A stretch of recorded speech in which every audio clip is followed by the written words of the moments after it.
मोदी जी के पहले किसानों के उनके खाते में कोई राशि डाल दे, ये बड़ा मुश्किल था। लेकिन मोदी जी ने कितने सारे क्षेत्रों में काम किया है। यशस्वी प्रधानमंत्री ने पहली बार किसानों को उनके हक की राशि घर बैठे खाते में डाली। और जब किसानों को माननीय मोदी जी राशि डालते हैं तो ये आप हमारी सरकार भी कैसे पीछे रह सकती है। हमारी सरकार के माध्यम से भी 83 लाख किसानों के खाते में 1650 करोड़ से ज्यादा की राशि आज किसान भाई बहन के खाते में जा रही। जोरदार अभिनंदन करें पूरे प्रदेश भर के किसानों के लिए। 83 लाख किसान के खाते हैं और इसी के बलबूते पर हमारा मध्य प्रदेश कृषि का सबसे तेज गति से उन्नति करने वाला राज्य के रूप में जाना जाता है। जब मैं आपसे बात कर रहा हूं तो अकेले मंडला के अंदर यहां पर 25 करोड़ से ज्यादा की राशि आपके खाते में जा रही है। जोरदार अभिनंदन करें अपने मंडला के लिए अकेले। और अभी 2 दिन पहले फसल बीमा की राशि भी आपके खाते में गई 14 लाख किसानों को। और उससे आगे भी मैं जब देख रहा हूं तो आज यहां किसान कल्याण निधि डालने आए, लेकिन इसके साथ साथ लगभग 106 करोड़ की लागत के 41 अलग अलग विकास कार्य जिनका भूमि पूजन और लोकार्पण दोनों हुआ। जोरदार अभिनंदन करें पूरे विकास कार्यों को लेकर के। कृषि धन्य है, कृषि पवित्र है, कृषि जीवन का मूल। सनातन संस्कृति हमें सदैव धरती माता और अन्न को पवित्र प्रसाद मानते हुए हमारे जीवन में इनका पवित्र स्थान दिलाती है। आज जब मैं आपसे बात कर रहा हूं तो जब हम अपने अन्न देवता मां अन्नपूर्णा और अन्नदाता की पूजन की बात करते हैं तो अपने आप श्रद्धा से हमारे किसानों की तरफ हमारा ध्यान जाता है, हमारी संस्कृति की तरफ हमारा ध्यान जाता है। कृषि केवल आजीविका नहीं है।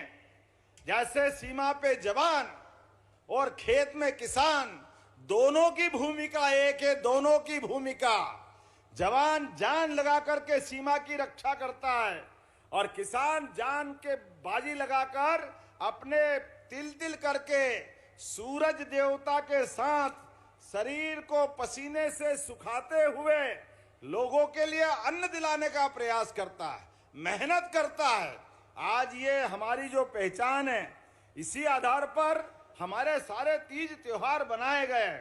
मैं आज आपके बीच बात कर रहा हूं तो हमारे बीच में जब मैं यहाँ आया, आने के पहले कई प्रकार के कार्यक्रम जोड़े गए। एक तरफ प्राकृतिक खेती को प्रोत्साहन देने के लिए खेती के भी अलग अलग तरीके, लेकिन उसका आधार, प्राकृतिक खेती का आधार गौ माता है। इसलिए पहले गौ माता की पूजन कराई। गौ माता की पूजन के साथ एक किसान और गौ माता ये एक दूसरे के पूरक है, दोनों में कोई अंतर नहीं। पशुपालन के माध्यम से रोजमर्रा के जीवन में आज भगवान बलराम और भगवान कृष्ण की बात करते हैं तो दोनों माखन, दही, दूध और इसका इतिहास भारत के साथ जुड़ा हुआ है। पूरा देश की पहचान हमारे दूध और दही के भंडार भरे रहते हैं इस देश में हजारों साल से। यही परंपरा थी। जब आज भगवान कृष्ण के साथ बलराम की जयंती मना रहे हैं तब भी यहाँ माखन वाली मटकी फुड़वाने का काम यही गोपाल कृष्ण से कराया। बोले गोपाल कृष्ण भगवान की। क्या आनंद आता है। मोर मुकुट मेरे माथे पे भी दिया है। मोर ऐसा पवित्र पक्षी है जिसके जीवन में कोई कलुषता नहीं है। जीवन में सदैव सबके लिए प्रेम। जब चारों तरफ की धरती सूख करके बारिश को, मेघ को बुलाती है और ऐसे में जब वर्षा ऋतु छाती है तो हमारे मोर की पिहू पिहू की आवाज हमारे शरीर के अंदर रोमांच पैदा करती है। श्रद्धा के साथ हमारे सारे तीज त्योहार याद रहने लगते हैं। इसीलिए पवित्रता के मामले में मयूर पक्षी की प्रेरणा इस संस्कृति के साथ सदैव जानी जाती है। और यही गांव की संस्कृति है, ये ग्रामीण संस्कृति है। इसलिए हो सकते बड़े बड़े राजा महाराजाओं में कोई सोने का मुकुट, कोई चांदी का मुकुट, कोई हीरा और पन्ना लगा के आनंद करता था, लेकिन हमारे गोपाल कृष्ण और बलराम ने जीवन भर गांव की संस्कृति को सिर पे लगाकर सदैव मोर मुकुट से गांव को प्रणाम करने की संस्कृति दी है। जोरदार अभिनंदन करें उस पवित्र भाव के लिए। जो योगेश्वर कृष्ण ने एक बार माथे से मयूर को सिर पे लगाया तो दुनिया के किसी भी स्थान पर कितना भी बड़ा पराक्रम किया हो, लेकिन मोर मुकुट को त्यागने का काम नहीं किया। जीवन भर मोर मुकुट के आधार पर गांव के साथ प्रेम का संदेश देने का अपना रिकॉर्ड जीवन भर वो आशीर्वाद देते रहिए। ये हमारे लिए प्रेम का बड़ा उदाहरण था। जब मैं आपसे बात कर रहा हूं तो हमारे बीच हमारी सरकार के माध्यम से कई प्रकार के काम हम लगातार कर रहे हैं। अब आने वाले समय में मैं अगर कांग्रेस के मित्र को बुरा लगेगा लेकिन बोलूंगा जरूर। 1956 में मध्य प्रदेश बना, लेकिन 56 से लगा करके 2002-03 तक मध्य प्रदेश के अंदर कृषि क्षेत्र का रकबा केवल 7.5 लाख हेक्टेयर था। कहां 55 साल और केवल 7.5 लाख हेक्टेयर कृषि का रकबा। अरे कृषि आधारित पूरा प्रदेश, लेकिन किसानों के लिए सिंचाई के साधन नहीं, बिजली नहीं, पानी नहीं, सड़क नहीं, बंटा ढार ही मंटा ढार। 55 साल निकाल दिए, कितनी पीढ़ी बर्बाद हो गई। ये पाप अगर किसी के सिर पे है तो कांग्रेस के सिर पे है। और उसके उल्टे 2002-03 के बाद हमारी सरकार के बनने तक केवल 20 साल में 1.5 साल इनके भी मिला लो तो 2023-24 तक 44 लाख हेक्टेयर सिंचाई हुई। जोरदार अभिनंदन करें। 44 लाख हेक्टेयर सिंचाई। कहां 20 साल में 36 लाख से ऊपर सिंचाई और कहां 7.5 लाख।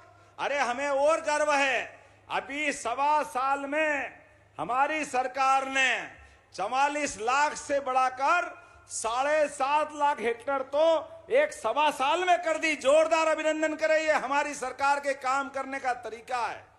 एक एक करके, एक नहीं कई प्रकार के।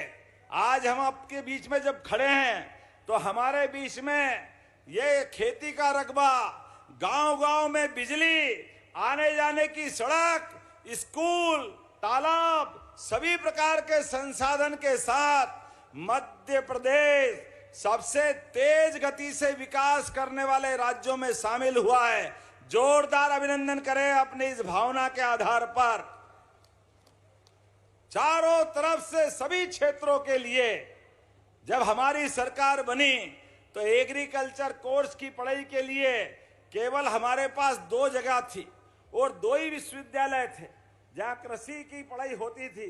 लेकिन आज बदलते दौर में हमारे 16 सरकारी विश्वविद्यालय और 52 प्राइवेट विश्वविद्यालय में अधिकांश जगह एग्रीकल्चर कोर्स पढ़ा करके किसानों को उन्नत कृषि करने की ट्रेनिंग हम दे रहे हैं।